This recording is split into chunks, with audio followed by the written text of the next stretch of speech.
В Чувашском государственном театре оперы и балета состоится открытие ставшего уже традиционным фестиваля чувашской музыки. Он возник 7 лет назад. С тех пор не раз менялась сценография и сама концепция постановок. Каждый режиссер стремится придать классике новое дыхание и новый смысл. В этот раз для зрителей прозвучат произведения выдающихся композиторов Григория Хирбю и Федора Васильева. Оперы «Шевармань» и балет «Сарпике» по праву считаются частью Золотого фонда национальной культуры. А опера «Нарспи» с ее трагическим сюжетом очень ярко рассказывает о жизни и быте чувашского народа в начале 20 века. И, конечно, в этой музыке явственно чувствуются интонации народной песни. Что касается «Нарспи», то там изначально при постановке «Нарспи»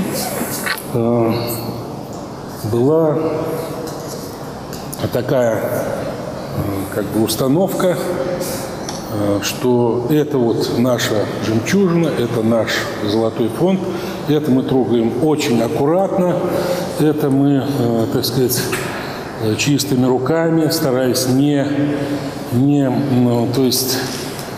поломать то хорошее, что в этой постановке было, и вместе с тем все равно тоже были там предложены какие-то новые решения и в сценографии, и в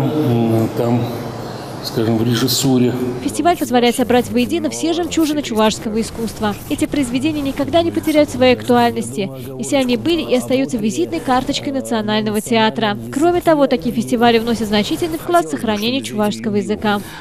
Для национальных опер в свое время авторами было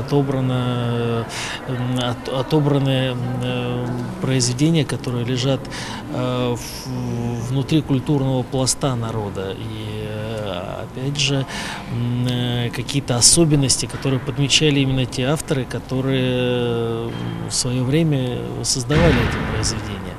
А уже в дальнейшем понятно, что когда подходил режиссер, когда подходил художник к этому материалу, все это дело учитывалось и максимально этот колорит создавался именно в момент постановки. Сейчас наша задача только этот колорит сохранять. Посетив фестиваль чувашской музыки, зритель почувствует яркий и неповторимый национальный колорит. Здесь удачно сочетаются классика и современность. А завершит праздник большой гала-концерт, на котором будут представлены самые яркие и запоминающиеся номера. И, конечно, зрители ждут необычные творческие решения и сюрпризы. Елена Яковлева, Бахтияр Велиев. Жизнь столицы.